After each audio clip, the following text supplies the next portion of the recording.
Para ibu, bapak, dan saudara-saudara, memang saya sudah memberikan judul jauh-jauh hari sebelumnya, dan tadi sudah disebutkan ulang tema atau topik pembicaraan malam hari ini. Tetapi saya pikir tidak begitu sesuai. Saya juga mungkin pernah menguraikan topik itu di tempat ini beberapa tahun yang lalu. Saya akan berbicara dengan topik yang lebih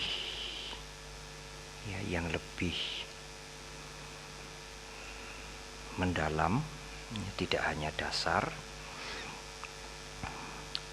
tentang kalau perlu diberikan judul baru, judulnya di belakang saja setelah uraian ini selesai. Tetapi judul atau topik yang tadi disampaikan diabaikan saja dulu, karena saya pikir-pikir mungkin Solo lebih sesuai dengan pembicaraan yang sebentar akan saya sampaikan, karena juga audiens, ibu bapak yang mendengarkan lebih cerdas daripada di daerah-daerah lain. Para ibu, mendengarkan ajaran Buddha agak berbeda dengan mendengarkan uraian-uraian lain. Tidak hanya sekedar mendengar. Karena kalau sekedar mendengar, apalagi yang berbicara itu menggunakan kata-kata yang jelas, siapa yang tidak bisa mendengar?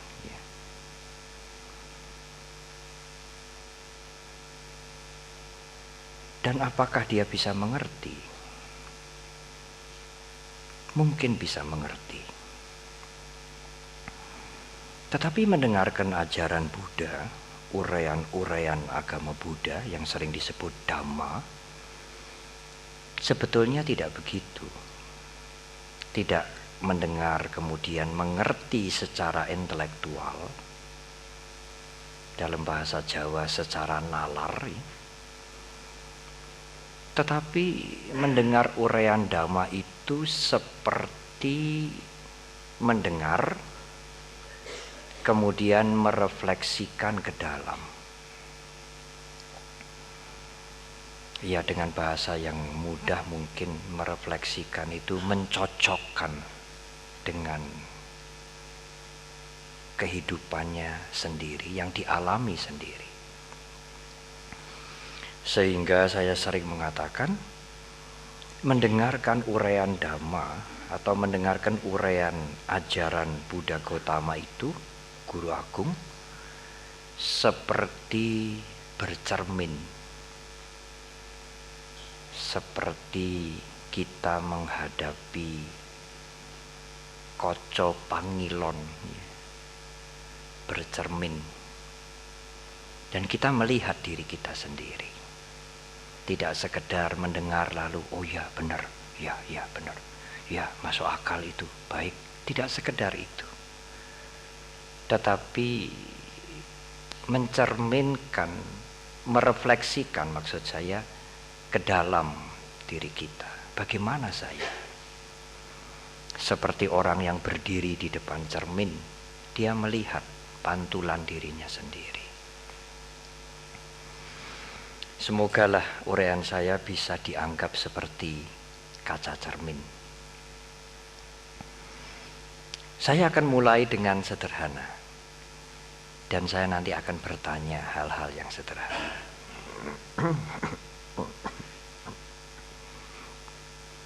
Saya harap Anda bisa memberikan jawaban Dan jawabannya tidak perlu dipikir yang mendalam. Kalau jawabannya dipikir mendalam secara intelektual, kira-kira benar tidak ini ya, jawabannya ini kira-kira akurat tidak ya, ya malah salah nanti ya. Dijawab dengan logika-logika sederhana saja. Kalau suatu ketika ibu bapak dan saudara, mungkin ibu bapak dan saudara ulang tahun, mungkin masuk rumah baru, mungkin ulang tahun perkawinan ya. Ada teman ibu bapak atau saudara yang datang membawa kado. Misalnya kadonya itu gelang berlian. Kalau di tempat saya namanya gelang tretes di daerah saya. Kalau ibu atau saudari ulang tahun perkawinan, ada kenalan yang baik sekali yang dulu pernah mendapatkan jasa, pernah ditolong, datang memberikan kado gelang tretes ya, betulan ya, bukan artificial, bukan imitasi ya. Silahkan duduk. Pertanyaan saya adalah bagaimana reaksi ibu atau saudara? Senang apa tidak senang? Senang. Tidak usah dipikir, karena itu saya mengatakan jangan mikir. Kalau mikir malah nanti itu loh, jawabannya itu tidak tulus. Orang pinter biasanya seneng apa ora ya? Ya kalau di Mendut itu di Magelang itu ada RSJ. Saya mengatakan kalau bukan penghuni RSJ sana dapat gelang tretes mesti seneng. Masa tidak senang?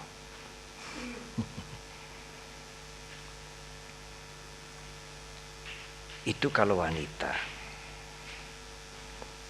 Kalau pria mungkin mendapatkan hadiah jam dari Swiss. Kalau Anda mendapatkan kado jam dari Swiss asli, apalagi yang memberikan teman baik ya, bisa dipercaya. Bapak atau saudara senang apa tidak senang? Senang. Ya. Ibu, bapak dan saudara, pertanyaan saya adalah, kalau gelang tretes itu datang di sini, kalau jam dari Swiss itu datang di sini, menjadi hadiah saudara, saudara senang apa tidak senang? Senang, Bante. Di mana letaknya senang itu? Di sini apa di sini? Siapa yang merasakan senang itu? Di mana yang merasakan senang itu? Saya ngerasake senang itu di mana? Di sini, di gelang, di jam, atau di sini? Di sini, Ibu Bapak Saudara. Ini benda mati ini, meskipun gelang mahal, bertabur berlian, ini jam. Di sini tidak ada senang. Bahasa yang kasar, lawong yang merasakan senang sini kok senangnya ya di sini, bukan di situ. Suatu ketika kondangan, gelangnya dipakai. Kadang-kadang saya mikir, Kalau orang kondangan lalu gelang tretes dipakai yang berliannya banyak itu sebetulnya untuk apa ya?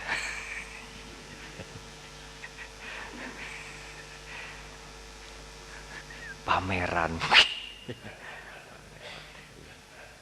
Lalu jamnya dipakai.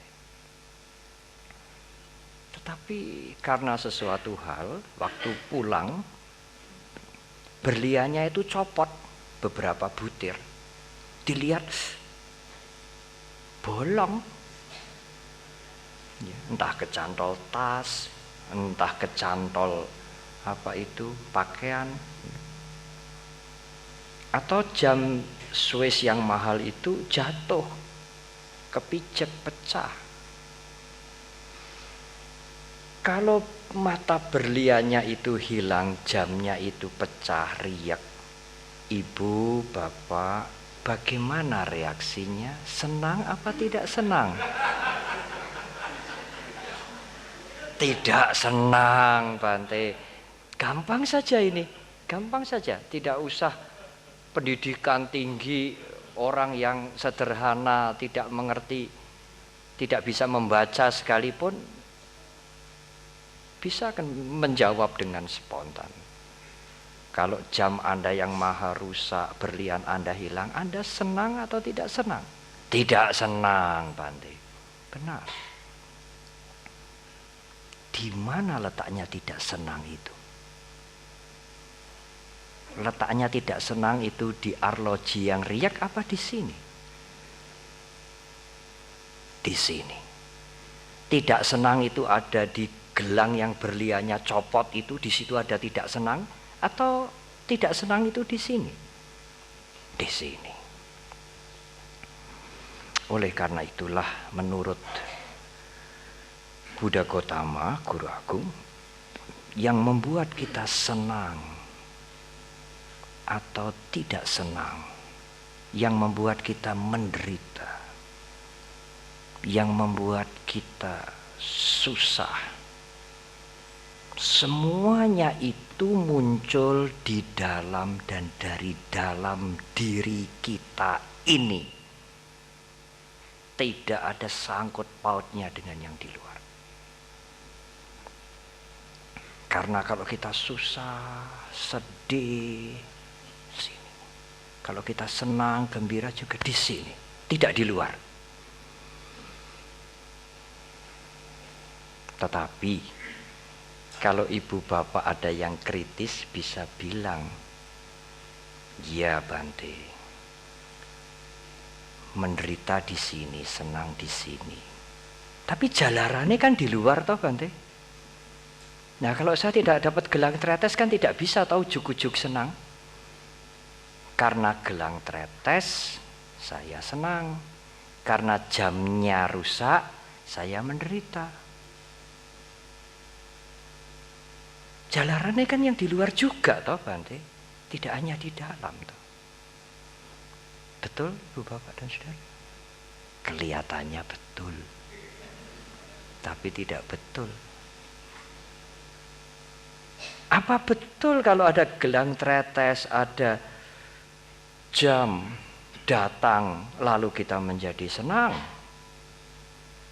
Iya Bante, kalau tidak ada jam, tidak ada gelang tretes, bagaimana kita senang? Iya, kalau gelang tretes dan jam itu datang ke Pak Budi. Kalau gelang tretes dan jam itu datang ke Pak Joni, Pak Budi senang tidak? Tidak senang. Loh kenapa tidak senang? Lah jamnya ke sono bukan ke sini. Katanya kalau ada jam, ada gelang tretes, senang. Ini ada jam, ada gelang tretes, tapi pergi ke sono, tidak ke sini. Pergi ke Pak Edi, tidak ke saya. Saya senang apa tidak? Tidak. Kenapa tidak senang Bante? Nah gelangnya sama jamnya ke situ, enggak ke sini.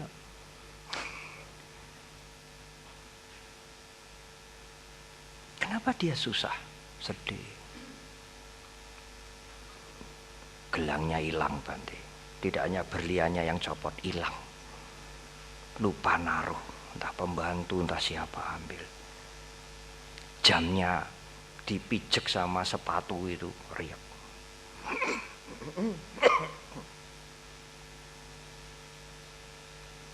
Jadi yang membuat dia menderita itu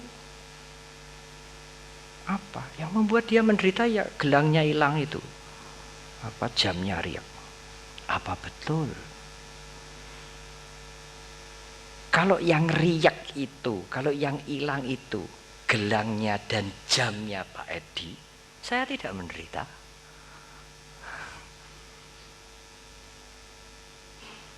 Katanya kalau gelangnya hilang menderita, jamnya riak menderita. Ini ada jam riak, ada gelang yang hilang. Tapi jam yang riak dan gelang yang hilang itu Pak Edi yang punya. Bukan saya yang punya. Saya tidak menderita. Bante, Pak Edi itu loh gelangnya hilang. Oh mahal itu, miliaran itu. Jamnya itu juga rusak. Sayang, kasihan. Saya mungkin hanya, oh Pak Budi mungkin hanya, oh kurang hati-hati, lain waktu hati-hati. Tapi kalau jamnya Pak Budi sendiri, gelangnya Pak Budi sendiri yang hilang, dia menderita. Dia tidak bisa, oh aku kurang hati-hati. Tidak. Jadi ibu bapak dan saudara, apa sebab yang membuat menderita ini? Yang membuat menderita itu adalah jamku, gelangku itu yang membuat menderita, aku. Karena kalau gelangnya dia, jamnya dia, aku tidak menderita. Kalau jamnya gelangnya anaknya, dia ikut menderita. Kalau jamnya gelangnya temannya yang hilang, dia sedikit menderita. Kalau jamnya gelangnya orang lain yang rusak, yang hilang, yang kita tidak kenal, oh sama sekali tidak menderita.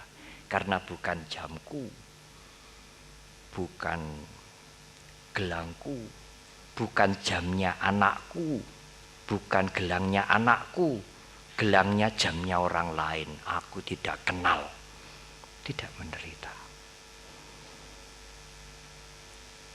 Berhati-hatilah dengan aku, ibu bapak. Itu yang membuat kita menderita. Kalau aku itu lengket banget, namanya upadana dalam bahasa Sanskerta, bahasa Pali. Kalau akunya itu besar sekali, maka dia akan lengket banget, seneng banget dengan barang ini. Karena ini mahal sekali, tidak bisa didapat, miliar-miliar, wah aku seneng banget. Kalau kita sudah seneng banget, itu namanya lengket. Tandanya akunya besar sekali. Ini tidak sampai hilang, cacat sedikit saja, gerumpil sedikit saja, menderita. Mengapa menderita berarti? Saking lengketnya, saking senengnya, saking lengketnya, saking besarnya akunya, dia menderita. Berharga mahal miliaran. Tetapi barang yang sama, yang berharga mahal miliaran, kalau ini rusak tetapi bukan milikku, aku tidak apa-apa. Tenang, tenteram.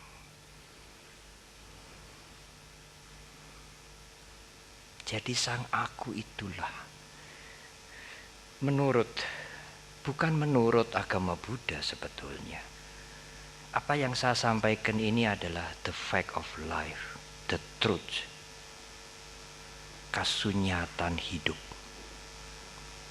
Saudara tidak perlu mendengar uraian saya, lalu mengiyakan, tetapi saudara bisa mencocokkan apa yang saudara pernah alami, ibu bapak sekalian, dalam kehidupan sehari-hari.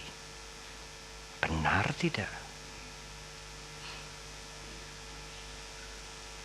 Kalau suatu ketika, yang sering saya contohkan, teman saudara datang, aduh tadi malam tuh dia masih ngomong minum kopi,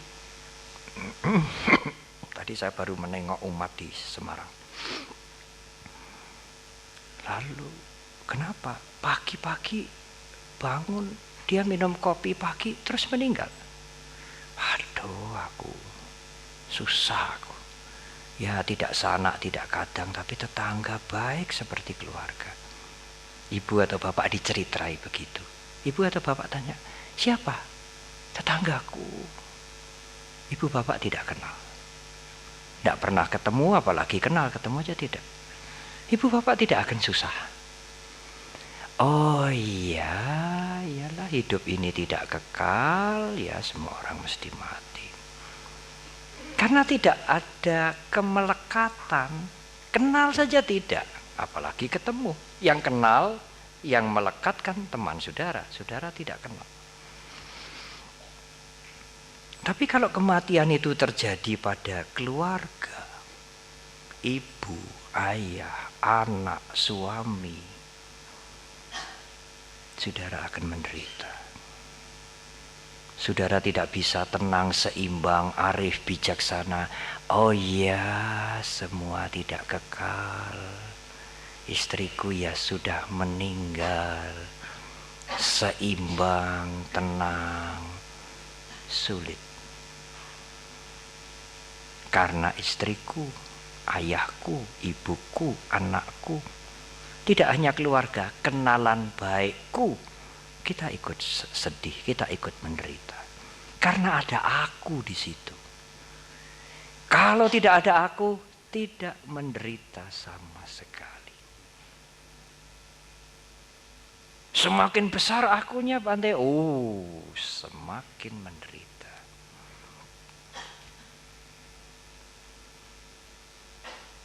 Ibu, bapak dan saudara, jangan sepelekan aku. Ada orang mengatakan, Bante, aku itu kan bukan kejahatan toh. Paling kalau akunya besar itu ya dikatakan, wong kok sombing banget nih. Arogan. Paling kan hanya dikatakan begitu toh Bante. Kalau ada upacara mesti minta duduk di depan. Kalau suatu ketika yang terima tamu tidak mengerti, didudukkan di belakang sana, aku duduk di belakang. Aku ini jasa, aku ini tidak dihargai. Orang tidak tahu aku ini siapa. Saya pernah diberitahu seorang biku, dia bukan pemimpin Bante. Kalau orang seperti itu pemuka, bukan pemimpin. Kok bisa? Dia ingin duduk di muka, kelihatan di muka. Beda toh ya. Beda Bante, pemuka dengan pemimpin beda. Saya mengatakan, pemimpin juga yang pernah duduk di SMP, SMA ya. Pemimpin juga kalau kehilangan faktor N juga berbahaya loh, saya bilang. Lah kok bisa Bante? Lah kalau pemimpin N-nya hilang kan pemimpi. Ngomongnya gede-gede. Tapi tidak pernah melaksanakan apa yang diucapkan. Paling Bante kalau aku itu kan paling hanya orang dikatakan, wah dia itu loh sombong banget, akunya gede-gede. Kadang-kadang orang yang akunya besar itu enjoy aja, enak aja dia. Keakuannya melembung itu enak saja, dia tidak merasa. Orang lain yang melihat, yang bergaul dengan dia, kadang-kadang risih sendiri. Orang ini apa yang dilakukan gak seberapa, tapi sombongnya sundul langitnya. Orang lain yang risih, dirinya sendiri enjoy saja dia mengumbar keakuannya. Tapi kan paling hanya di situ toh Bante, tidak berbahaya toh. Jangan meremehkan keakuan Ibu Bapak dan Saudara. Keakuan punya anak. Anaknya keakuan adalah, kalau dia senang, aku ingin senang lagi, aku ingin senang terus, aku ingin senang yang lebih banyak. Keserakahan. Anaknya keakuan itu keserakahan. Kalau dia untung, aku ingin untung terus. Aku nggak mau rugi. Tidak ada pedagang yang mau rugi. Aku ingin sukses terus. Aku ingin sehat terus. Kalau sudah tua, aku ingin tua terus. Loh, kok bisa, Bante? Ya siapa yang mau kepingin mati? Kalau sudah terlanjur tua kan aku ingin tua terus karena aku tidak mau mati. Itu keserakahan. Kalau keinginan senang terus, sukses terus, untung terus, berhasil terus, terhalang, mentok, banyak masalah, tidak bisa diatasi. Nah, keserakahannya itu berubah bentuk. Apa itu? Metamorfose, berubah bentuk. Kalau dulu aku ingin senang terus, ingin maju terus, usahaku ingin jalan terus, ingin hidup terus. Kalau rencananya, programnya mentok, kena masalah, Bante, aku udah bosen hidup. Aku ingin mati aja lah, Bante, buat apa begini? Nah, kok lain dulu, lain sekarang. Seminggu yang lalu masih berapi-api, masih aku ingin ini, ingin itu, aku ingin maju, ingin begini. Nah, sekarang kok ngelokro bagaimana ini? Sudah cukup hidupnya, sudah tidak ada yang menyenangkan lagi. Sudahlah, Bante, nanti malam saya berangkat ya, saya sudah terima. Loh, kenapa ini? Karena kesenangannya terhalang, karena kebahagiaannya terhalang, keinginannya terhalang, timbullah kebencian kepada dirinya sendiri.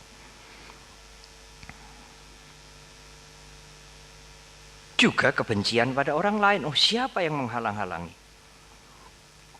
Singkirkan saja. Bila perlu, lenyapkan, bunuh. Itulah kebencian. Kebencian muncul pada saat keserakahan tidak mendapatkan pemenuhan.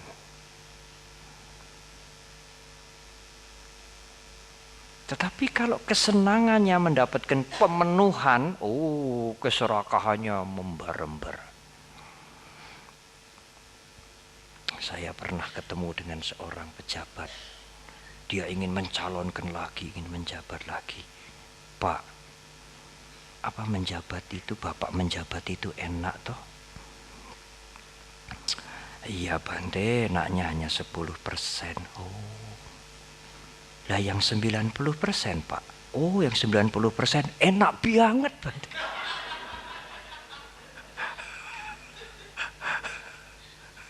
Oh, makanya kepingin lagi menjabat. Saya pikir enaknya itu hanya 10%, yang 90% tidak enak.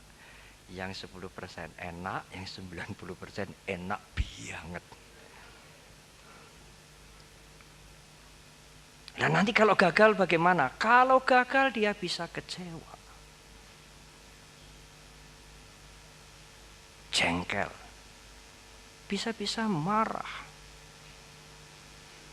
tidak senang pada yang maju, tidak senang pada yang berhasil. Itu anaknya kebencian.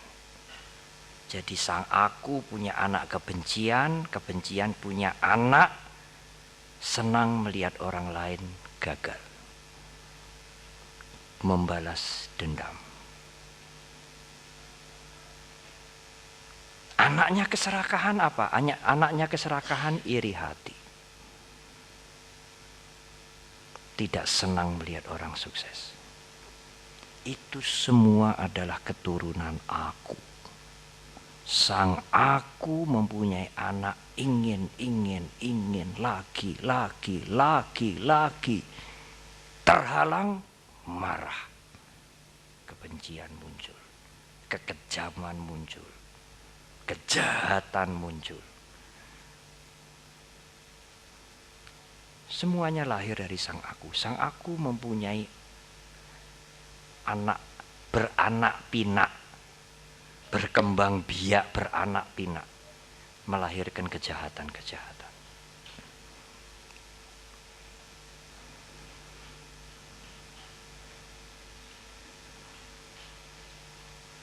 Ibu, bapak, dan saudara, ibu, bapak bisa memahami ya apa yang saya uraikan. Sang Aku sangat berbahaya. Dan sebab penderitaan itu adalah Sang Aku.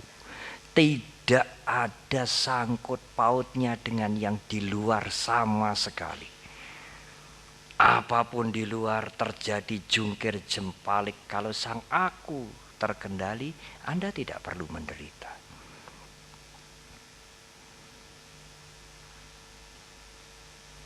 Bante, saya mendengar penderitaan itu terjadi karena karma-karma buruk berbuah. Dulu kita berbuat yang buruk-buruk, melakukan karma buruk, lalu berbuah. Buah karma buruk katanya penderitaan, buah karma baik katanya kebahagiaan. Jadi penderitaan itu bukan akibat perbuatan yang buruk, Bante, bukan akibat karma yang buruk. Bukan, saudara. Loh, bukan. Saudara umat Buddha yang sudah lama jadi umat Buddha pernah mendengar tuh 4 kebenaran Arya, Cattari Arya Sajjani. Dulu sering dikatakan 4 kesunyataan mulia. Ada duka, penderitaan.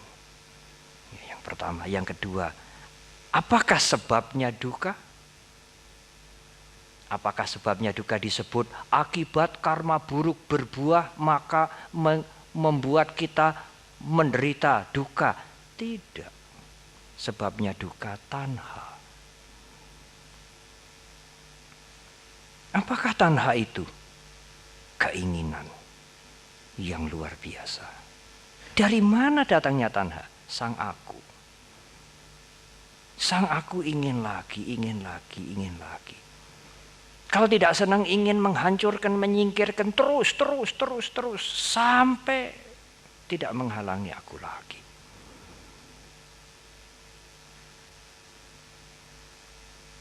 Kalau keinginan tidak terpenuhi, menghancurkan yang menghalang-halangi tidak bisa, timbul keinginan ingin menghancurkan dirinya sendiri. Aku sudah tidak ingin lagi hidup kalau begini. Tidak enak lagi, tidak ada gunanya lagi, bosan aku. Dia ingin menghancurkan dirinya sendiri. Itu tanha. Kalau tanha, keinginan ini tidak diwaspadai, dibiarkan, Sang Aku menjadi lebih besar. Kalau Sang Aku menjadi lebih besar, keinginan menjadi lebih menggila, maka timbullah kemelekatan. Kalau senang ya senang banget. Kalau sudah benci, sudah sengit ya benci sekali. Dia melekat. Keinginan itu membutakan. Apalagi dibiarkan, sangat membutakan.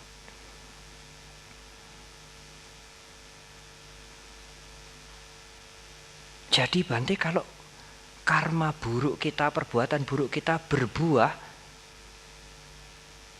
itu kita tidak menderita. Terserah saudara mau menderita atau mau tidak menderita. Jadi kalau karma buruk berbuah, akibat perbuatan baik kebahagiaan, akibat perbuatan jahat, perbuatan buruk penderitaan. Apa kita tidak mesti menderita, Bante? Tidak. Tergantung pada kita, pada yang di dalam ini, saudara. Kita mau menderita atau tidak, tergantung yang di dalam, tidak tergantung akibat yang muncul. Motornya diparkir di pinggir jalan, sudah di tempat yang aman, ada truk nyelonong, ditabrak, motornya masuk di kolongnya truk, riak, tidak bisa diperbaiki. Apakah itu tidak karma buruk berbuah? Tidak dikendarai, diparkir, ada truk yang nyelonong. Tetapi apakah orang yang mempunyai motor yang ditabrak truk sampai masuk ke kolongnya truk itu menderita? Belum tentu. Kalau dia bisa menyadari apa yang terjadi, mengendalikan pikirannya, mungkin dia menderita karena belum mencapai kebebasan dari kotoran batin, tapi sedikit. Aduh.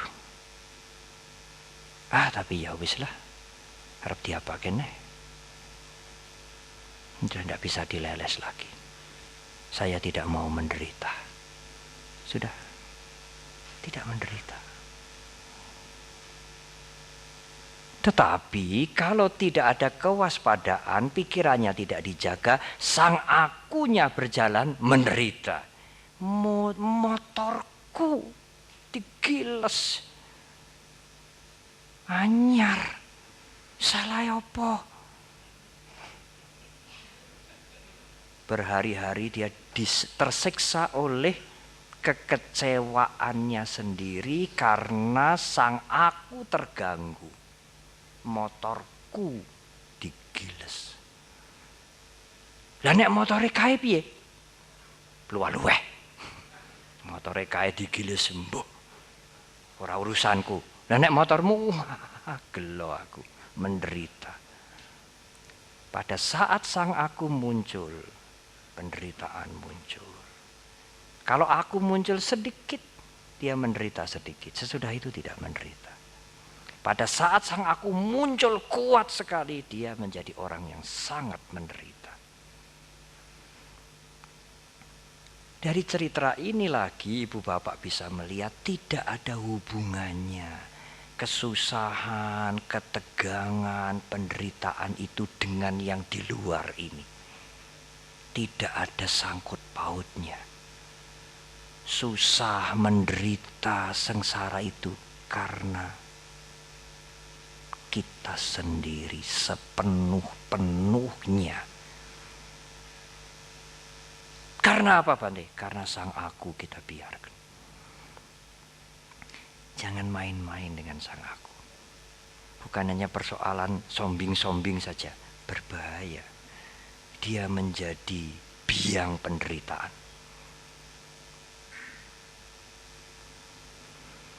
Baik. Chapter pertama, paragraf pertama saya tutup. Saya mau ke paragraf kedua. Tapi paragraf kedua ini ada hubungannya dengan paragraf pertama. Uraian yang pertama tadi harus diingat. Saudara, kalau saudara punya anak di Amerika, di Los Angeles lah, atau di New York, atau di Jerman. Saya tidak ingin menggunakan contoh Amerika.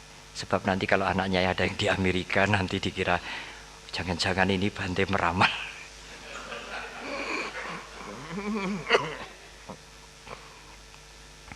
Lalu malam-malam Anda mendapatkan telepon. Pak, Bu, setengah jam yang lalu anak Bapak masuk ICU, tabrakan. Tidak sadar sekarang. Bagaimana reaksi pikiran ibu bapak saudara? Gelisah. Mau melihat tidak bisa, ngomong tidak bisa, dia masuk ICU, koma. Sekarang ini juga malam saya mau nilai, tidak bisa. Anda harus minta visa. Apalagi kalau di Amerika, jangan harap gampang dapat visa. Tidak peduli alasannya, ibu meninggal, anak sakit. Kalau tidak dikasih, ya nggak dikasih. Belum lagi paspor, belum lagi karcis. Andai kata dapat visa, dapat paspor, 1 hari selesai, dapat karcis. Dari Indonesia ke Amerika itu 20 jam, 22 jam. Selama mencari visa, mencari paspor, mencari karcis, naik pesawat 20 jam, 22 jam. Bagaimana pikiran kita ini sebagai orang tua? Was-was, gelisah, khawatir, berkembang biak. Kemarin saya menengok umat dari Muntilan yang dirawat di Bethesda. Sudah sembuh sekarang. Dia bilang, iya Bante, waktu saya dirawat di Bethesda itu pikiran saya ini gak bisa berhenti. Saya mikir, iki mengko aku bali nang omah apa bali nang Budi Dharma ya. Budi Dharma itu kalau di sini seperti rumah Diongting itu loh. Aku ingin kok bali nang omah apa bali nang Diongting ya. Padahal dia sembuh, wong sakitnya tidak berat. Saya mengatakan, Pak Om, masih mending Diongting. Di Muntilan itu kuburan namanya Gremeng. Kok enggak mikir aku ingin kok bali nang omah apa bali nang Gremeng. Pikiran kita begitu.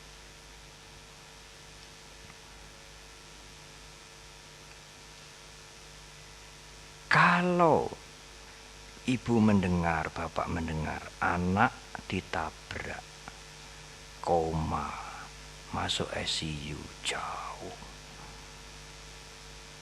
timbul gelisah, khawatir kingko terus piye, sapa sing nulung, bisa sembuh tidak, sing nukoke piyen sewang sapa iki engko.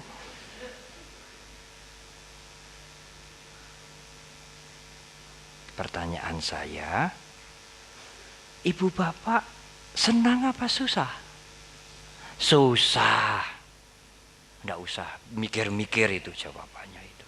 Siapa yang senang anaknya di ICU? Senang itu siapa? Pikiran itu ibu bapak sangat cepat dan sangat kuat mempengaruhi perasaan. Tolong ini diingat-ingat, nanti ada contoh lagi. Kalau perasaan ibu bapak susah, karena pikiran gelisah, membayangkan anaknya, was-was, khawatir, pikiran dengan cepat mempengaruhi perasaan, perasaannya susah. Kalau ibu susah seperti itu, apakah makan rasanya enak? Tidak enak. Kesukaannya apa toh dia? Soto. Cepet-cepet deh tuh kok ke soto. Sotonya datang. Dilihat aja. Makano. Tidak senang saya. Enggak kepengin. Susah saya susah. Lihat pemandangan, yang biasa senang melihat pemandangan, enggak menarik lagi. Datang teman-temannya yang ngajak jalan-jalan pagi, semua hari ini ora usah melaku. Loh kenapa? Elek kabeh. Susah aku. Bisa tidur nyenyak? Tidak bisa. Tidur mungkin hanya sebentar, beberapa menit dia bangun lagi. Perasaan mempengaruhi jasmani. Makan tidak enak, minum tidak enak, duduk enggak jenak, tidur tidak nyenyak. Perasaan mempengaruhi jasmani. Lain persoalan kalau misalnya anaknya yang ada di Jepang telepon setelah kuliah menghabiskan uang bertahun-tahun, "Ma, hari ini aku lulus. Tenan ini mah, ndak ngapusi. Nanti apa itu? Hasilnya nanti saya fax. Aduh, anakku lulus." Pikirannya bereaksi, anaknya lulus, sukses, kewajiban sebagai orang tua satu langkah selesai. Pikiran mempengaruhi perasaan ibu bapak bagaimana? Senang atau tidak senang anak-anaknya lulus? Senang. Cepat sekali itu. Pikiran mempengaruhi perasaan itu cepat sekali. Sangat cepat, sangat kuat. Perasaan mempengaruhi jasmani. Ayo. Sesuk konco-konco sing mlaku-mlaku iki tak traktir kabeh. Makan gudeg. Waduh. Lahap sekali. Enak makan. Seneng, gembira. Perasaan sangat mempengaruhi jasmani. Makan enak, minum enak, jalan-jalan senang, karena dapat berita anaknya lulus. Reaksi pikiran terhadap anaknya lulus mempengaruhi segera, cepat, kuat perasaan. Perasaan senang. Perasaan senang mempengaruhi jasmani, makan enak, gembira. Tidur nyenyak. Tidur nyenyak? Belum tentu. Saya membaca di Kompas kemarin, juara angkat tinju itu orang miskin dari Lampung. Kalau mau nonton pasar malam saja orang tuanya tidak bisa kasih uang. Bisa jadi juara olimpiade meskipun medali perunggu. Senang sekali saya baca di Kompas. Sampai jam 1:30 malam tidak bisa tidur. Kedap-kedip. Tapi tidak bisa tidurnya orang senang berbeda dengan tidak bisa tidurnya orang susah. Orang senang tidak bisa tidur ini karena seger, gembira, orang tidak mau ngantuk. Perasaan mempengaruhi jasmani. Karena itu banyak sakit-sakit jasmani yang karena bukan hanya makanan, bukan hanya karena iklim, karena perasaan. Susah berkelanjutan, sedih. Sangat sedih, belum bisa diudari, belum ada keringanan sedikit pun. Nah, itu mengganggu sampai kurus kadang-kadang. Ini mukanya tidak cerah. Hormon-hormonnya juga produksinya tidak normal. Orang mau dioperasi jam 10 dioperasi, jam 6 sudah duk, keringet dingin keluar semua. Loh piye arep dioperasi kok keringetmu drodosan? Seperti orang olahraga padahal dia hanya duduk. Ini jantungnya duk. Dia tahu jam 10 dioperasi, pikirannya bereaksi, aku ingin dioperasi jam 10. Ini engko terus priye iki? Iki iso tangi neh apa ora iki? Iki engko bali ngomah apa bali nang krematorium? Perasaan senang apa tidak? Tidak ada yang orang dioperasi perasaannya gembira. Perasaannya juga was-was, sedih. Perasaan yang sedih, ketakutan itu mempengaruhi jasmani. Drodok, deg-degan, keringat dingin keluar. Ini bukan hanya ajaran Buddha, Ibu Bapak dan Saudara. Ibu Bapak cocokkan sendiri pengalaman Ibu Bapak berpuluh-puluh tahun. Betul tidak? Pikiran sangat berpengaruh pada perasaan, perasaan sangat berpengaruh pada jasmani. Oh Bante, kalau begitu ya Bante, kalau pikiran ini bisa dikendalikan, teguh, kuat, aduh Bante, bagus sekali ya. Memang. Kalau pikiran kita tidak labil, tidak mudah terombang-ambing, berita apapun, cerita apapun, pikiran saya bisa kuat, teguh, tenang. Kan bagus ya Bante? Bagus, sangat bagus. Perasaan tidak mudah terpengaruh. Kalau perasaan tidak terpengaruh, jasmani tidak terpengaruh. Tapi bagaimana Bante? Meneguhkan pikiran, menenangkan pikiran ini bagaimana? Sulit, saudara. Pikiran itu licin, lihai, halus, tidak bisa diraba. Tidak bisa dideteksi, bergerak seenak-enaknya sendiri. Lalu bagaimana ya Bante? Bagaimana ya Bante membuat pikiran ini teguh, kuat? Sebab kalau pikiran tidak teguh, tidak kuat, aduh, ya hidup ini begitu terombang-ambing. Perasaan kita terombang-ambing, susah, senang, sedih, gembira, kecewa, sedih lagi. Dan itu merusak jasmani kita, memengaruhi jasmani kita. Jadi pikiran itu harus dibuat kuat, teguh, tenang. Caranya gimana ya Bante? Ibu, bapak, dan saudara, caranya dibalik. Nah, ibu, bapak harus mengikuti urutan ini. Karena pikiran, apapun reaksi pikiran, langsung dia menghantam perasaan. Tidak ukuran detik, cepat sekali. Mendapatkan berita ini, itu, ini. Perasaan langsung kena. Senang apa tidak senang, suka apa tidak suka, gembira apa sedih. Dan kuat sekali dan cepat sekali. Perasaan memengaruhi jasmani. Nah, sekarang jasmaninya ditoto.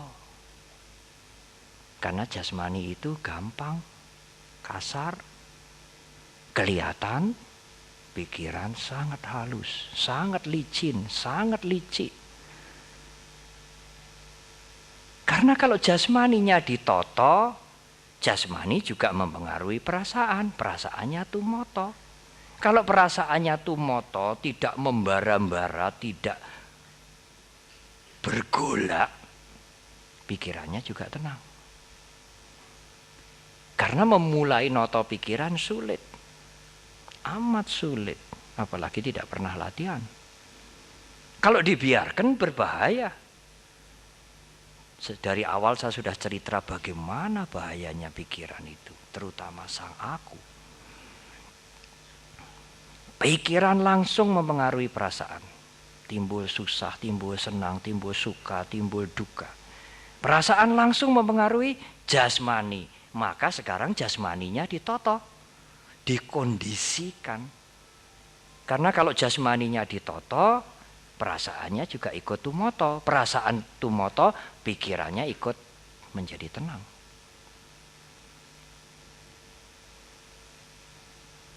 Bisa dipahami ibu bapak ya? Nah, sekarang chapter ketiga. Noto jasmani bagaimana Bante? Apa kalau rambut sudah putih terus disemir? Kalau hidung bengkok terus ini katanya sekarang ada yang ditarik-tarik begini, saya tidak tahu itu.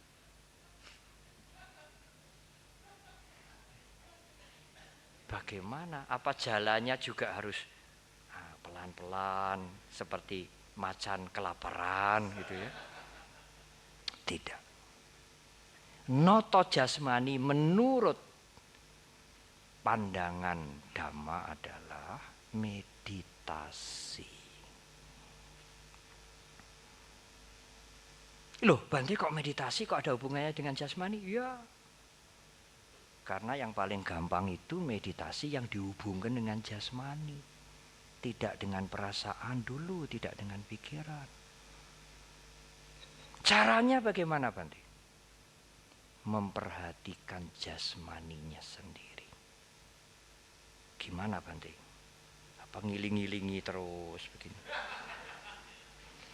Tidak. Yang diperhatikan nafasnya sendiri.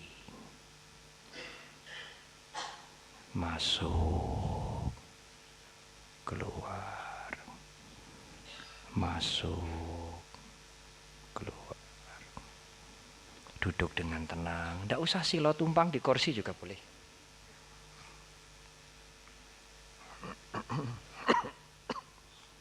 Tangan rileks, tidak menyandar.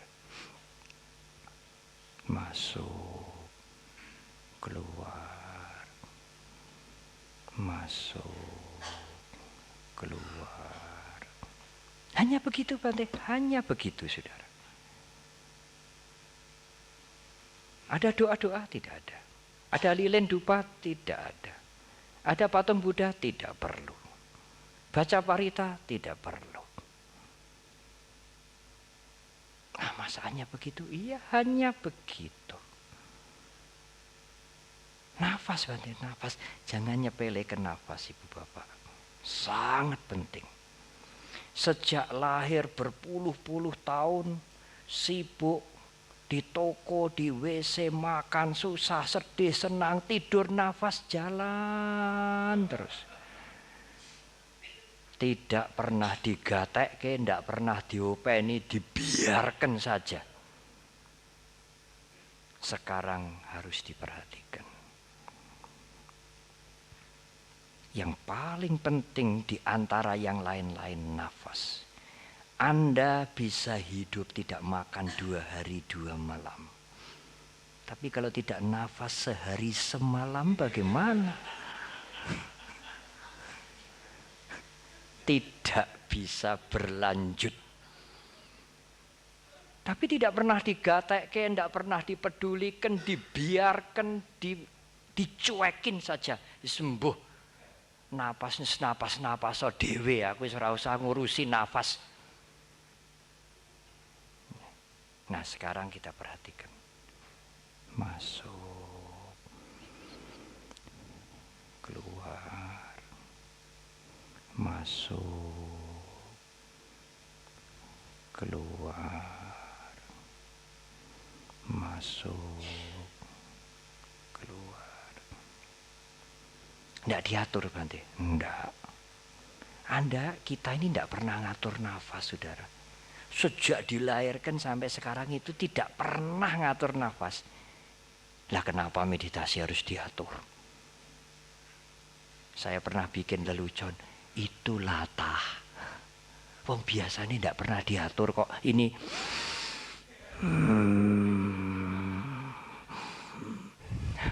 biasanya tidak pernah diatur, dibiarkan saja. Seenak-enaknya sendiri, tidak diperduli, nggak diopeni, nggak diurus. Loh sekarang kok mendadak. Wah ini latah ini. Cari-cari kerjaan.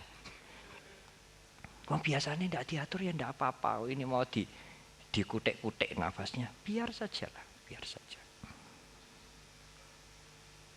Hanya begitu Bante, hanya begitu Ibu Bapak. Menenangkan jasmani, membuat kondisi jasmani kita tenang. Kalau jasmaninya dikondisikan begitu, jasmani mengkondisikan perasaan. Perasaannya tidak mulak-mulak. Kalau perasaannya tenang, pikirannya menjadi tenang.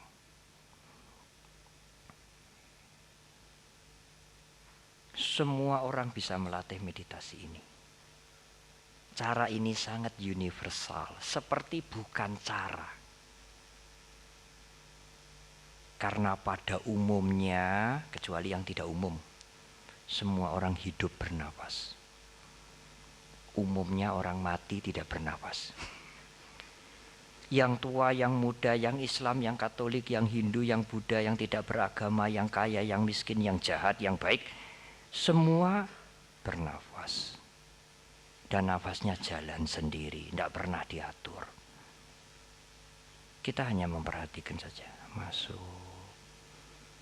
keluar, masuk, keluar. Sudah. Sehari berapa kali Bante? 1 kali. Tidak usah 2 kali. Optimal bagi yang berkeluarga ya setengah jam. Lebih boleh. Mulai dari 10 menit dulu, 15 menit, 20 menit. Enggak sempet Bante, enggak sempet makan, sempet ke WC, sempet tidur, sempet mati nanti juga sempet. Meditasi setengah jam sehari tidak sempet. Sangat berharga. Ndak usah rapal, ndak usah mantra, ndak usah doa, ndak usah nyebut Buddha atau yang lain. Tidak usah bersila di kursi boleh. Tidak usah ada ubo rampe, dupa lilin. Jadi paritaya ndak perlu Bante, ndak perlu. Kalau meditasi komat kamit baca paritaya bukan meditasi. Ingat Buddha ya, tidak perlu. Ya tidak perlu yang digatekke ya nafasnya itu. Ingat ceramah Bante, Ceramah saya juga dibuang kalau meditasi. Kalau sekarang ya harus didengarkan. Kalau sekarang dibuang ya tidak mengerti saudara ya. Nanti waktu meditasi itu buang juga. Kaset-kaset yang banyak itu Bante waktu meditasi buang. Parita buang. Semua ajaran Buddha waktu meditasi buang. Ini kalau mau mengutip kalimat saya harus lengkap. Kalau tidak lengkap nanti dipelintir susah. Bante Panya menganjurkan buang patung Buddha. Buang Parita. Buang ajaran Buddha. Buang. Waktu meditasi. Karena yang diperhatikan hanya nafas. Karena kalau ingat Buddha, ingat ajarannya, ya pikirannya jalan begitu. Perhatiannya tidak ke nafas. Buddha Gautama dulu bernama Siddhartha, orang biasa. Beliau bermeditasi satu malam di bawah pohon Bodhi dengan memperhatikan nafas. Sehingga Siddhartha yang orang biasa itu menjadi Buddha. Sama Sambuddha, Samyak Sambuddha. Orang yang mencapai pencerahan sempurna dengan usaha sendiri, tidak berguru kepada siapapun. Dan beliau mengajar apa yang beliau lakukan itu, yang beliau praktekkan itu, dan yang beliau dapatkan sampai kita sekarang ini mengerti. Buddha Gautama menggunakan meditasi dengan memperhatikan nafasnya sendiri.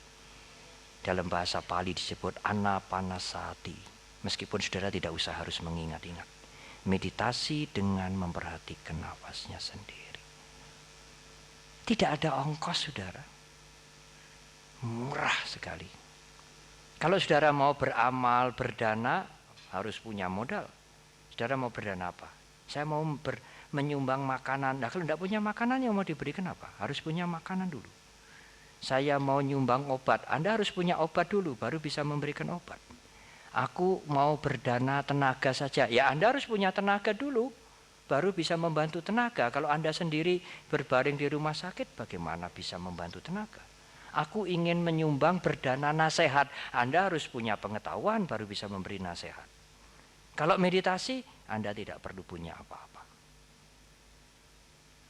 Hanya punya nafas, dan Anda sudah punya nafas itu. Lalu diapakan Bante nafasnya? Diperhatikan. Nggak usah diatur, nggak usah dicampuri, diperhatikan saja. Masuk, keluar, masuk, keluar. Jasmani akan sangat mempengaruhi perasaan. Perasaan-perasaan menjadi tenang, tenang, tenang, tenang. Yang semula senang banget, yang semula sedih banget, kalau sekarang perhatian kita memperhatikan nafas, perasaan itu meskipun untuk sementara dia akan turun. Apa betul Bante jasmani itu sangat mempengaruhi perasaan? Sangat betul saudara. Kalau saudara suatu ketika merasa sesek, aduh sesek aku, susah aku, macam-macam masalah, tidak ada jalan keluar, belum bisa diselesaikan. Untuk meringankan sementara seseknya itu bagaimana saudara? Unjalambekan, relax, meskipun hanya sebentar. Itu satu bukti kalau fisik ini ditenangkan, emosi menjadi rileks. Seseknya itu menjadi meskipun nanti muncul lagi. Karena apa? Karena waktu oksigen yang masuk banyak, perhatian kita tidak kepada susah, tapi perhatian kita kepada rileks, kendor. Biasanya tidak diingatkan. Kalau orang sudah bunek sekali lalu dia unjalambekan itu, tarik nafas. Susah aku. Mengapa kok dia begitu? Dia ingin rileks. Ini satu bukti yang kita alami sehari-hari bahwa jasmani itu kalau dikondisikan dia akan membuat perasaan terkondisi. Kalau perasaan terkondisi, pikiran akan menjadi tenang.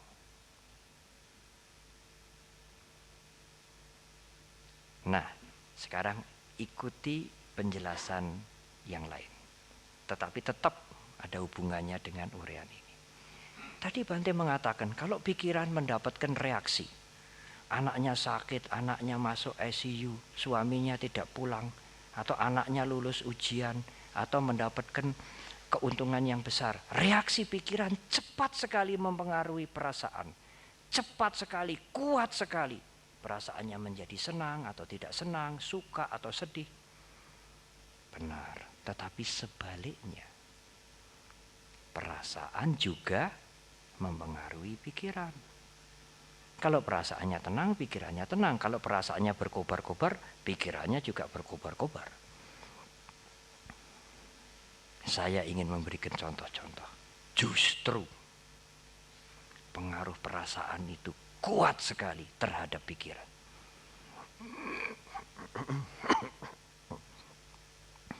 Apa saja gerak-gerik kita sehari-hari, yang kecil-kecil sekalipun, apa yang mendorong? Yang mendorong perasaan.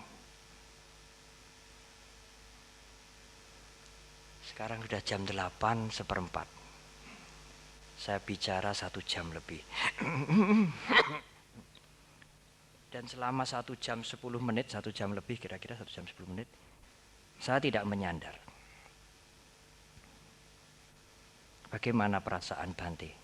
Pegel. Bante senang apa tidak senang? Tidak senang. Perasaan tidak senang ini memerintahkan pada pikiran, nyendero. Mengko nek wektune tanya jawab, nyendero. Waktu saya begini, apa yang timbul? Enak.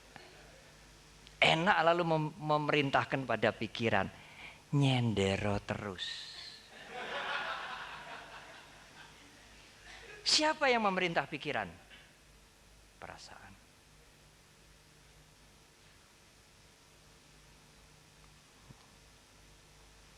Tadi pejabat yang saya mengatakan 10% enak, 90% enak banget.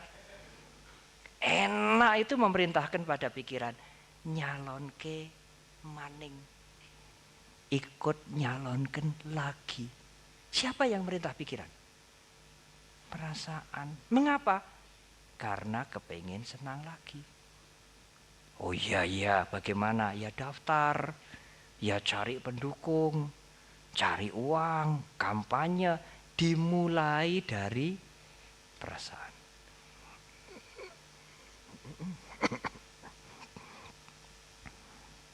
Oh dia kok membongkar tokonya, kok diperbesar. Siapa yang mendorong untuk membongkar tokonya itu? Perasaan. Loh mengapa?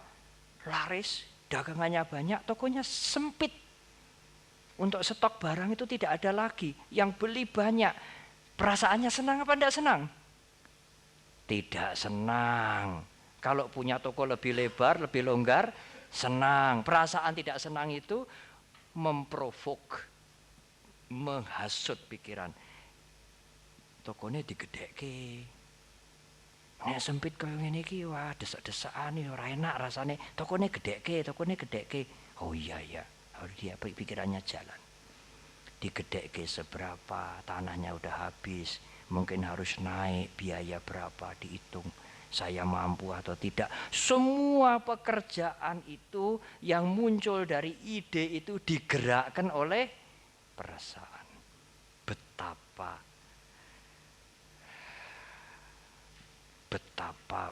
pentingnya peran perasaan itu. Betapa jahatnya peran perasaan itu. Kalau umat Buddha yang lama mengerti, manusia itu kan 5 kanda toh. Yang kasar namanya jasmani, perasaan. Menurut pengertian Dhamma, perasaan ini bisanya hanya senang, ora senang, suka, ora suka. Rasa asin, rasa kecut itu pikiran dalam agama Buddha. Rasa isin, rasa rumangsa itu pikiran. Perasaan di dalam pengertian psikologi Buddhis hanya senang apa ndak senang, suka apa ndak suka. Ditambah netral, ya netral boleh diabaikan, suka ya tidak, tidak suka ya tidak. Lalu ingatan, lalu pikiran, sangkara, yang punya rencana, cita-cita, segala macam ingat yang lalu mau begini, mau begitu. Katanya orang pikiran ini tidak terbatas. Dari zaman primitif sampai sekarang, lalu kemudian berkembang lagi. Batasnya tidak tahu, pikiran ini hebat sekali. Yang kelima, kesadaran. Jasmani, perasaan, ingatan, pikiran, kesadaran. Justru yang berbahaya bukan sangkara, bukan pikiran. Yang berbahaya wedana, perasaan. Karena perasaan itu yang menjadi provokator. Dia memprovok pikiran kita.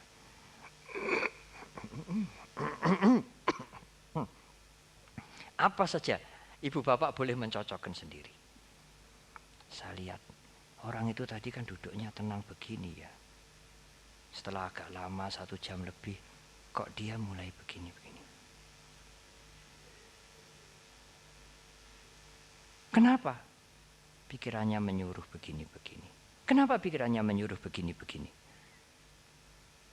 Karena perasaannya kalau begini terus rasanya tegang. Tentang begini tegang. Kok Bante belum berhenti-berhenti, tegang. Lalu perasaannya membujuk pikiran. Pikiran, kowe lungguhe rada ngene-ngene. Ben ora lara, ben kepenak. Itu perasaan. Biang keladinya itu perasaan. Sengkuninya itu perasaan, saudara. Dia yang memprovok, dia yang menghasut segala macam. Kalau senang, dia menghasut pikiran, lagi yo. Kalau nggak senang, dia menghasut pada pikiran, singkirkan. Dia jalan, lihat tetangganya, ada mangga bagus-bagus jatuh.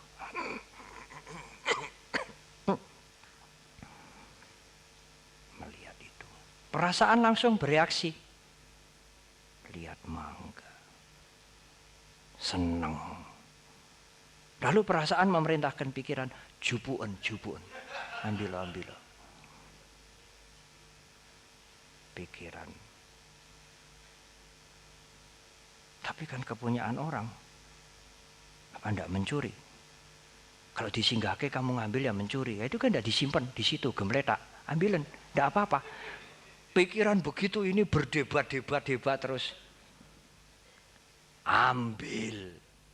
Ambil dipukuli orang satu kampung karena loncat pagar. Pukuli enak apa tidak enak? Tidak enak. Senang apa tidak senang? Tidak senang. Wah, sakit semua. Satu hari dia lihat apa itu? Mangga yang jatuh lagi lebih banyak. Sekarang perasaannya lain. Loro lho mengko, loro. Loro nek digebuki. Rasa yang sakit itu memerintahkan pada pikiran, ojo jupuk. Mungkin pikiran masih membantah. Tapi kemarin kan banyak orang, ini kan tidak ada orang. Iya, nanti kalau kamu sudah meloncat, orangnya datang, kamu lalu mau lari kemana? Ya saya nanti bilang ini mau tak singgahke. Pikiran ini lihai sekali. Tetapi penyulut api pertama perasaan. Ingat, kamu kemarin digebuki masih belum mari, masih melentung. Sudahlah, tidak usah diambil. Apa saja.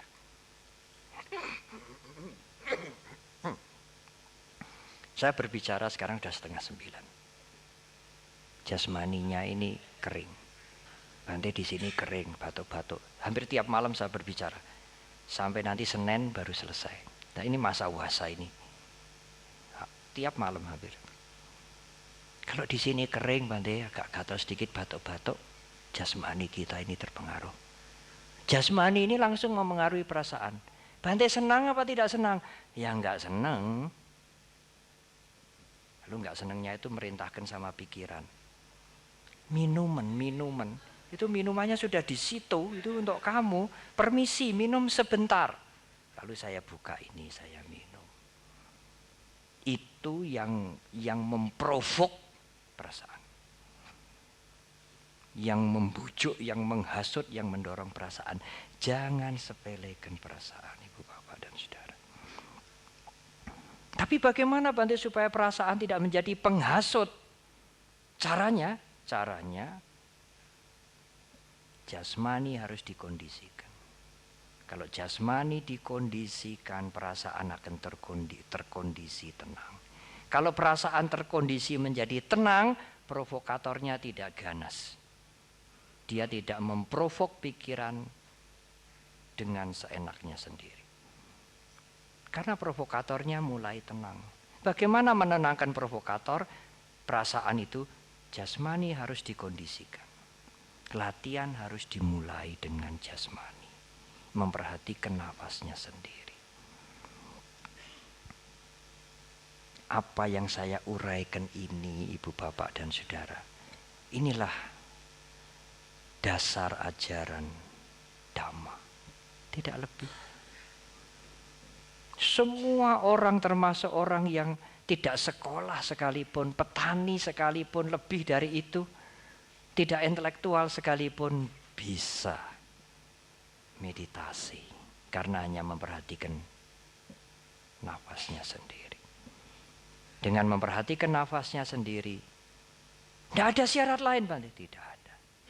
Syaratnya, kalau saya dimintai syarat hanya satu.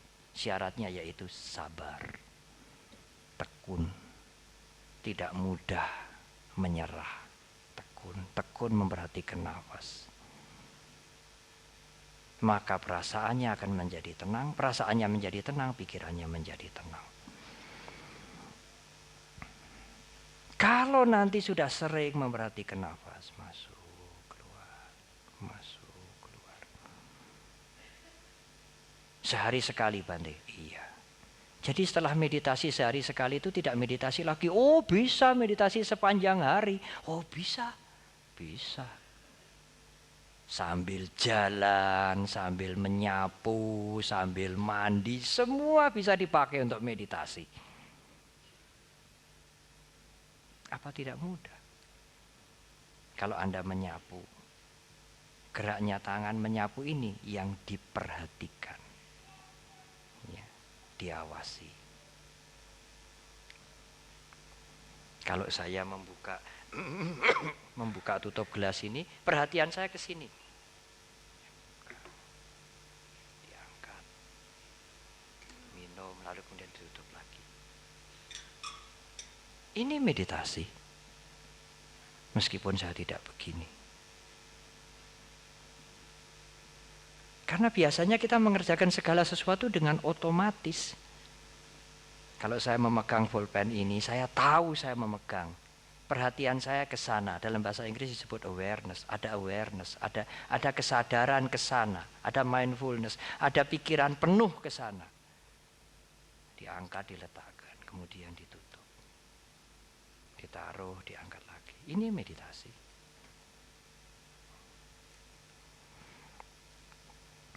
Tetapi kalau saya membuka gelas ini karena haus, buka, minum. Pada waktu saya membuka, saya minum, sudah jam 9 ya, apa rasa ake karo sopire sampai dimendut jam piro ini nanti. Tidak ada meditasi. Pada saat pikiran kita ke situ, kita meditasi. Waktu kita makan, tidak usah alon-alon, biasa saja. Menyapu ya biasa saja. Kalau Anda menyapu, wah, pekerjaanku yuk nyapu, terus nasibku kok elek banget. Anda kecewa, Anda merasa tidak senang, nyapune juga ora resik. Tapi kalau Anda menyapu dengan perhatian, hasilnya menyapu bersih. Dan sambil menyapu Anda bisa bermeditasi. Itu meditasi Buddhis. Meditasi Buddhis tidak hanya duduk diam saja. Jalan. Dari sini ke sana, mondar-mandir. Kalau jalan kakinya itu yang diperhatikan. Bukan nafasnya. Kalau jalan perhatikan nafas, nabrak nanti. Sampai di sana berhenti, balik lagi sana. Tetapi kalau meditasi jalan, rutenya harus disepakati. Kalau malam ini dari sini ke sana ya terus begini. Kalau besok pagi dari sini ke sana ya terus ke sana. Jangan belok-belok. Kalau belok-belok dari sini ke sana, dari sana lalu mikir, nganan apa kiri ya? Nganan. Nganan balik sini apa buka pintu ya? Buka pintu. Setelah dari luar sampai di luar, ini lo belok kemana ya? Ya pikirannya jalan, bukan meditasi. Meditasi itu pemikiran seminimal mungkin, kesadaran sepenuh mungkin. Menyadari apa yang sedang menjadi aktivitas kita saat itu.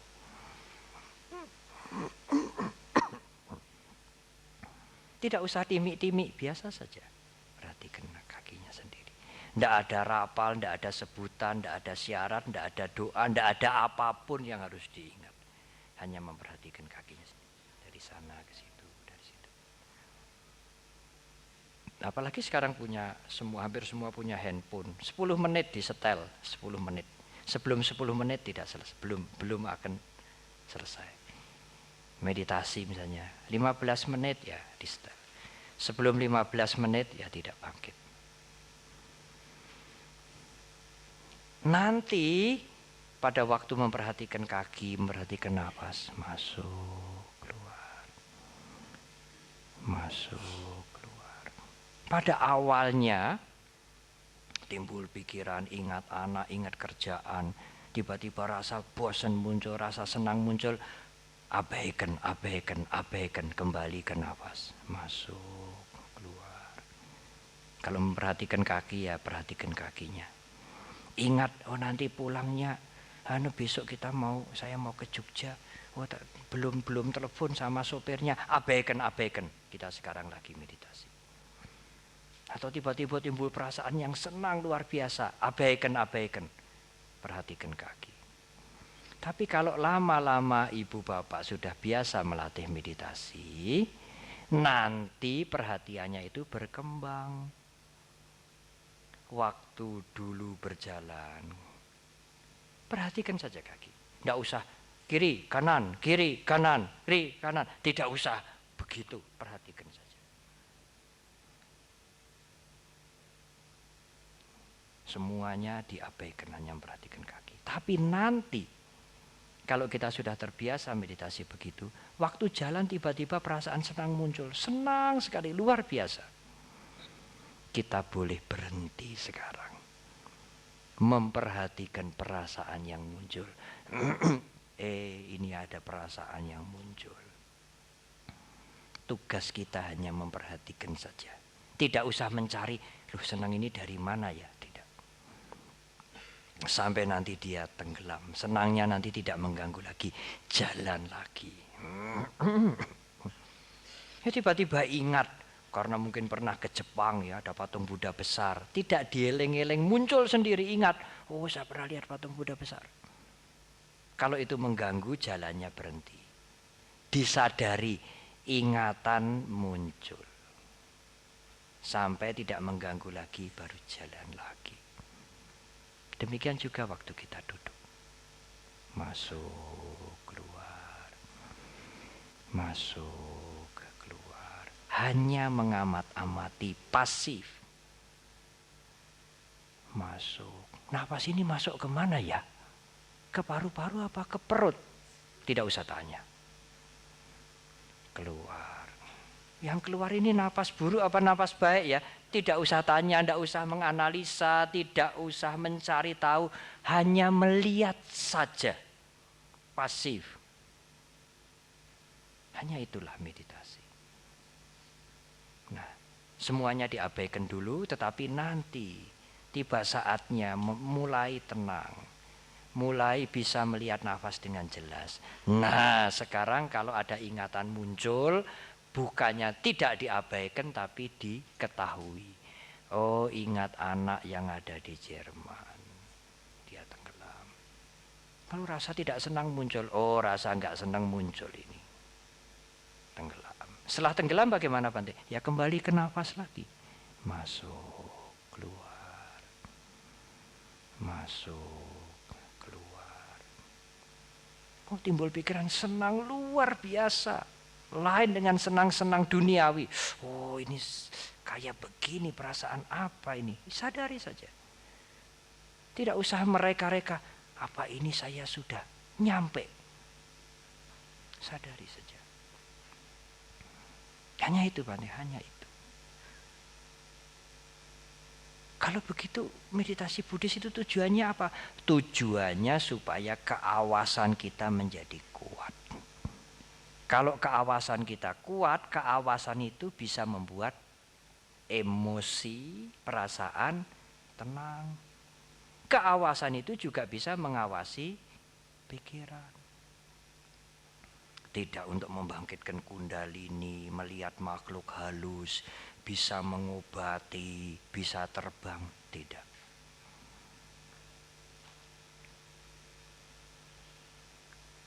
Karena kalau keawasan itu mengawasi emosi, emosi tenang. Kalau keawasan bisa mengawasi pikiran, oh aku kita ini kurang. Hanya itu. Apa saja yang muncul pada meditasi, perhatikan saja. Jangan dianalisa, jangan ditanggapi, jangan dinilai, jangan dihakimi, jangan diusir, lihat saja. Pengalaman-pengalaman yang pahit, yang tidak enak, yang kotor, yang buruk, yang baik, lihat saja. Hanya itu. Apa yang saya sampaikan ini, Ibu Bapak dan Saudara, inilah Vipassana. Jadi nanti kalau Ibu Bapak ada yang ikut latihan Vipassana, apa yang saya uraikan ini akan menjadi penjelasan awal. Saudara akan mengerti dengan jelas kalau nanti guru meditasi menjelaskan. Karena itu ada orang yang kadang-kadang datang pada saya, Bante, kalau saya meditasi di Dhammasundara ini loh Bante, apalagi di depan stupa, cepat Bante masuknya. Kalau di rumah itu kok enggak masuk-masuk. Saya enggak bisa jawab. Saya pikir, masuk kemana?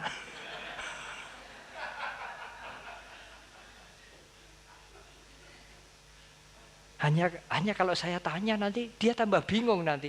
Saya mau tanya, loh saudara masuk kemana? Nah, saya meditasi 30 tahun lebih sebagai biku, tiap hari juga banyak sekali dan berusaha untuk sadar setiap saat. Saya tidak pernah mengenal masuk-masuk itu. Nah, meditasi Bante bagaimana? Mempertahankan, menghadirkan awareness, keawasan terhadap gerak-gerik kita, perasaan kita, pikiran kita. Terima kasih, saudara.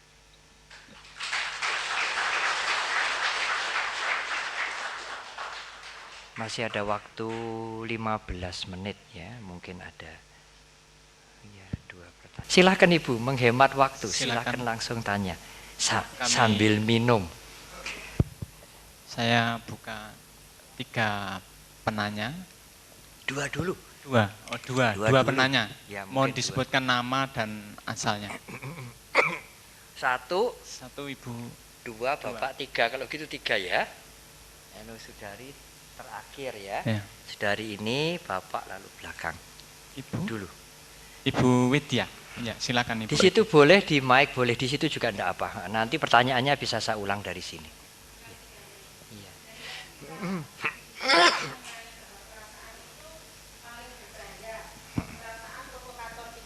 Iya, betul.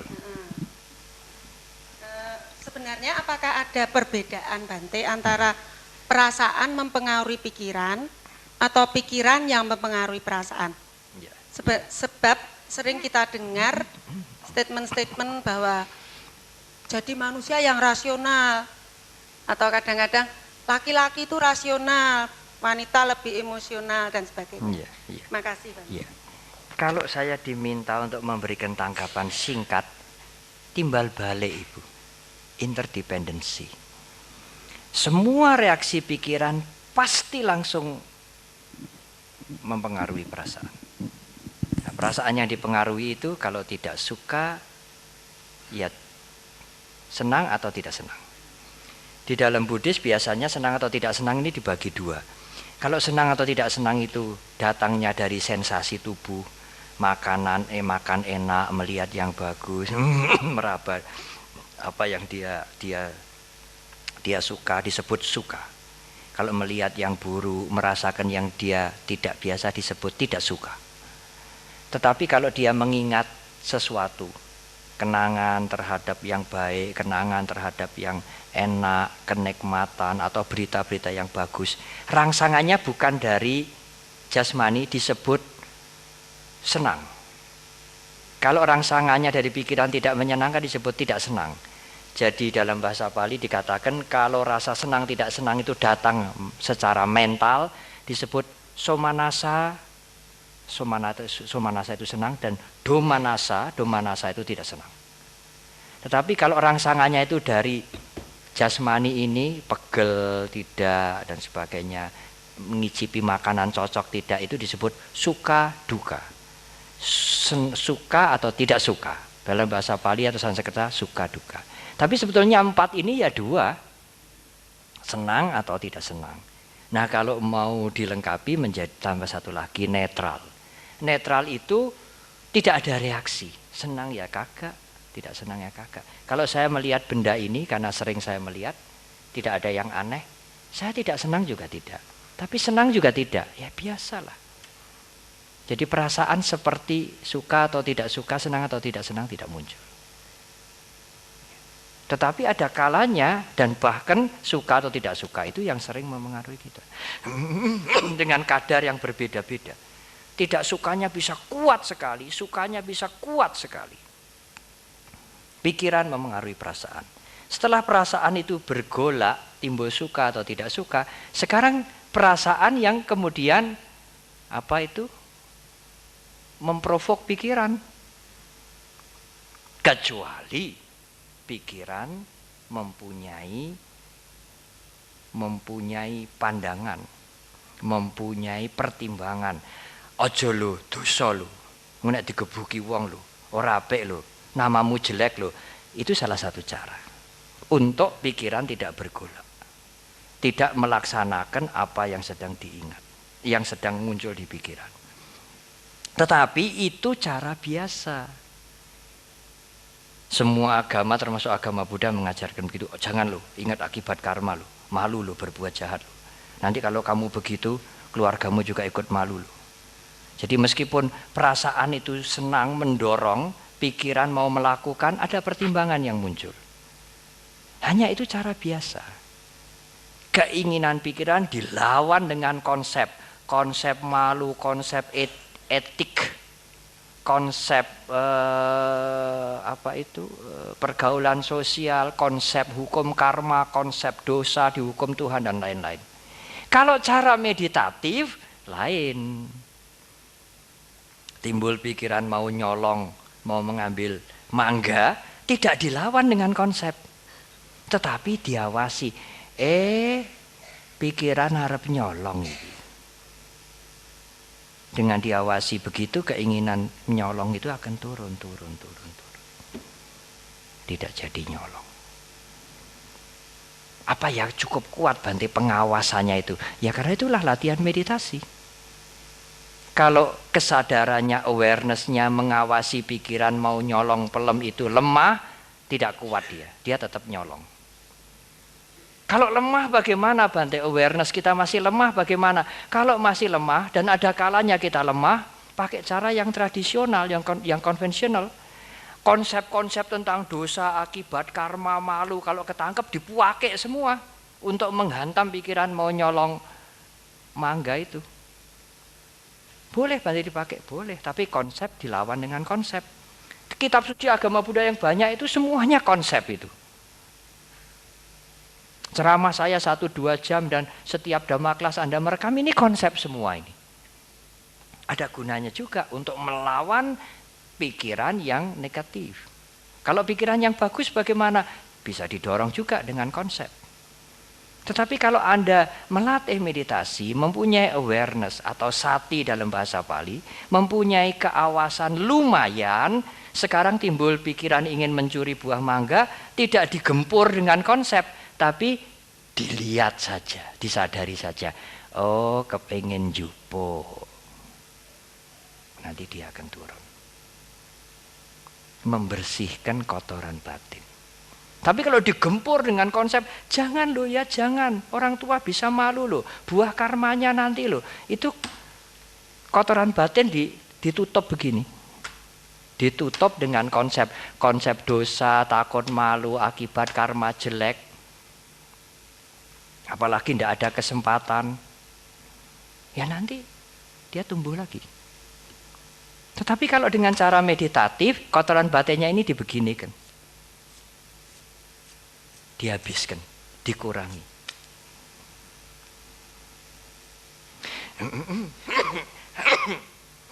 Misalnya apa? Misalnya mau mengambil uangnya orang yang gemeletak di situ. Tidak ada orangnya. Pertama kali mata melihat, mata lapor ke pikiran, ingatan, uang. Tidak ada orangnya. Lalu perasaan jalan itu cepat sekali prosesnya. Perasaan jalan, wah punya uang banyak, enak. Apalagi sekarang lagi tidak punya uang. Langsung perasaan itu memprovok pikiran, ambilan. Kalau tidak ada pertimbangan, ambil saja. Mata gelap orang bilang.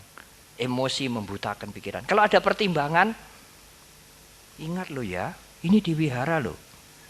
Kualat loh, njupuk duit engko ciker tangane loh. Ya. Ada cerita banyak itu. Atau enggak ingat hukum karma? Enggak ingat orang tua?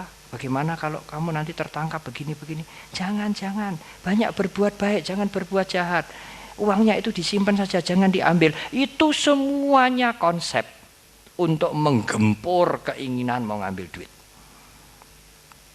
Sehingga tidak jadi ngambil duit. Tidak jadi ngambil duit kan bagus Bante. Bagus. Tapi kotoran batin tidak berkurang. Hanya ditutup dengan konsep. Cara yang konvensional. Takut Tuhan, takut neraka, takut akibat karma. Kalau cara meditatif bagaimana Bante? Lihat duit, saya singkat saja. Senang kepengen ngambil, oh pengen jupo. Diperhatikan saja keinginan untuk mengambil itu, nanti dia turun. Apalagi kalau sebelum keinginan muncul, timbul perasaan lihat duit satu gebok senang. Apalagi kalau itu bisa ditangkap, oh senang muncul, senang. Belum sampai dia memprovok pikiran. Itu lebih awal lagi dia melihat, mengetahui, menyadari wedana, senang karena melihat uang. Belum sampai menghasut pikiran. Tapi kalau dia luput sampai perasaan itu menghasut pikiran, tidak apa-apa. Sekarang pikiran yang diperhatikan. Sehingga kekuatan pikiran untuk mengambil itu reda. Itulah vipassana. Sangat universal cara ini. Anda mempraktekkan cara ini, kalau Anda beragama bukan Buddhis, keyakinan Anda tidak terganggu. Dan Anda tidak harus menjadi umat Buddha untuk melatih vipassana. Begitu dulu, saya harus menghemat waktu. Silakan Bapak. Ya. Silakan. Bapak ini dulu, Ibu nomor 3 sesuai urutan. Ya. Silakan. Ya. Hanya saya mohon mungkin komentarnya disimpan dulu. Langsung ke pertanyaan saja. Ya, terima kasih Bante. Saya Hendro Utomo dari Kartosuro. Ya, saya ingat Bapak. Dalam praktek saya, itu kesadaran saya bisa dikalahkan dengan aku saya. Iya. Kesadaran saya itu sadar benar, tapi akunya ini kuat sekali. Sehingga tujuannya itu tidak tercapai. Bagaimana bisa mengalahkan akunya itu? Iya. Supaya kita itu bisa tenang. Bagus sekali. Terima kasih. Pertanyaan ini bagus sekali. Bagus sekali. Dan sebetulnya jawabnya tidak sulit. Bante, kalau saya selesai melakukan sesuatu, mengatur ruangan ini, mengatur dekor, bangun sesuatu, bangun pabrik, bangun apa, anak lulus, aku kan muncul tuh Bante, meskipun tidak diuarkan. Aja diomongke lho, sini ngenek Bante mengerti darani aku nih gede. Tapi di dalam pikiran muncul, aku sudah berhasil meluluskan anakku. Wah, dekor ini bagus ya, aku puas. Oh, gedung ini aku yang dulu mencarikan dana, aku yang merancang. Itu kan aku muncul Bante. Bagaimana itu Bante? Tapi saya juga sudah meditasi. Sederhana sebetulnya saudara.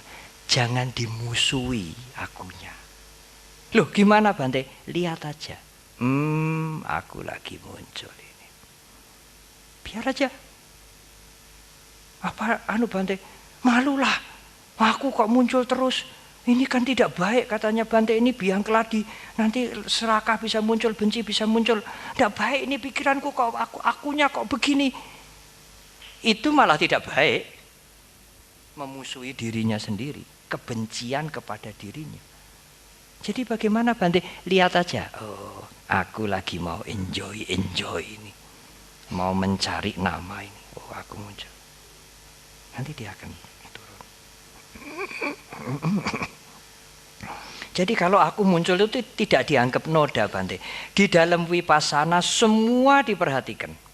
Tidak dipilah-pilah mana noda, mana bersih, mana jahat, mana kotor, mana mulia, mana rendah, mana ingatan, mana rencana.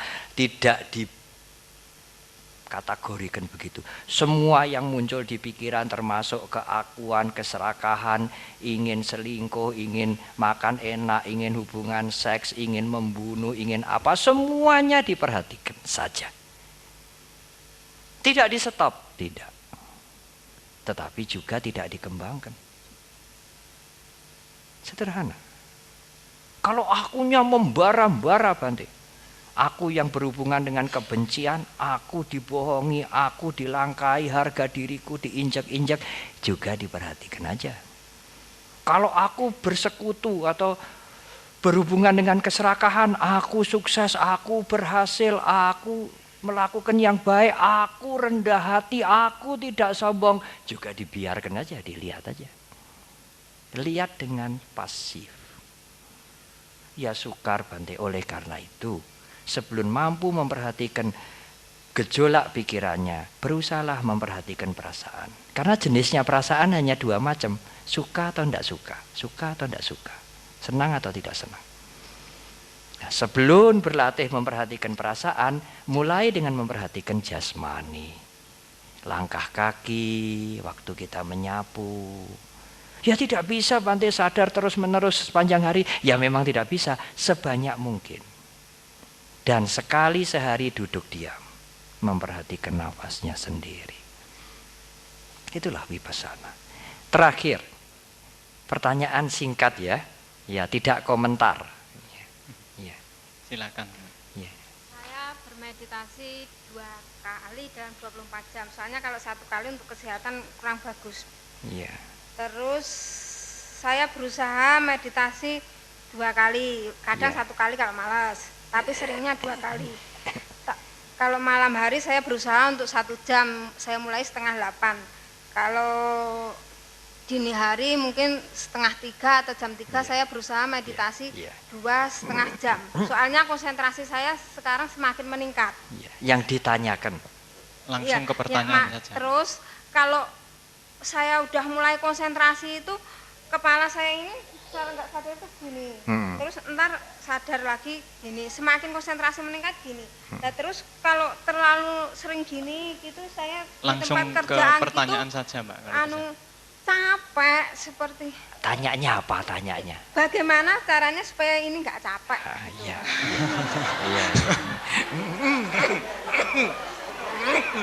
Ya baik.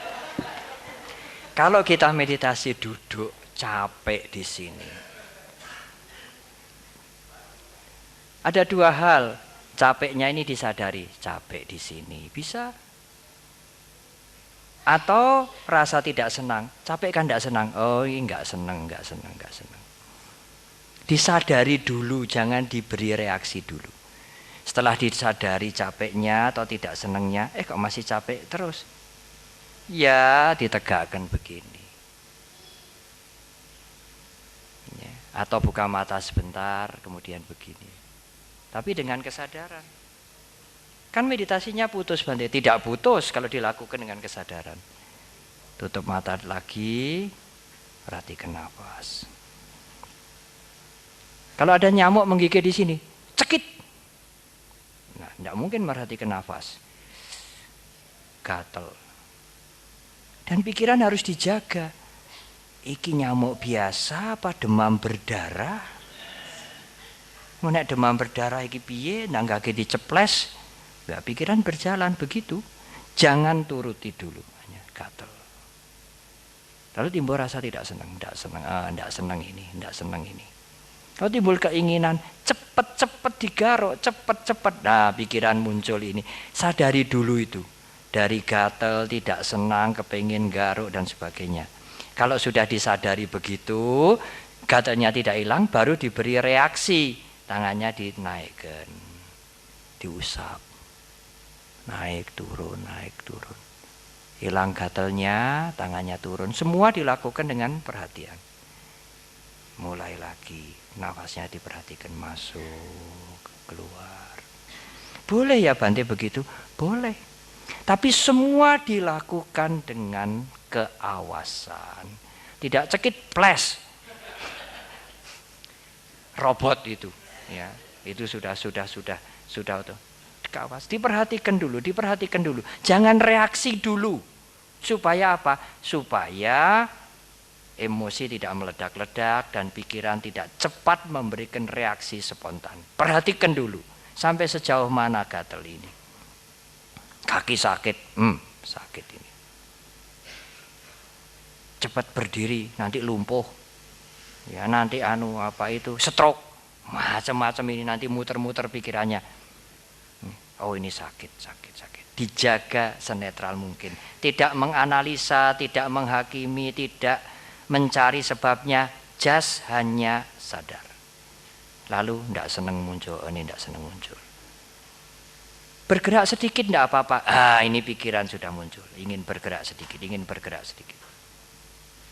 Hilang, sakitnya hilang, ya udah kembali ke nafas. Kalau belum hilang, mau nuruti bergerak sedikit, ya boleh bergerak saja dengan kesadaran. Nah, hilang, kembali ke nafas. Itulah vipassana. Selamat melatih vipassana. Ada bahayanya Bante kalau tidak ada guru? Tidak ada. Selama Anda mempunyai tujuan benar untuk mengurangi kotoran batin, untuk menipiskan keakuan, untuk mempertajam keawasan, supaya keakuan tidak merajalela, supaya perasaan tidak menjadi provokator yang ganas. Tidak ada risiko untuk itu. Tapi kalau Anda bermeditasi untuk membangkitkan tenaga dalam, kundalini, prana, bisa melihat makhluk halus, bisa membaca pikiran orang, punya kekuatan dalam yang luar biasa, ya mohon maaf. Saya tidak bisa memberikan komentar karena saya tidak melatih cara meditasi seperti itu. Terima kasih.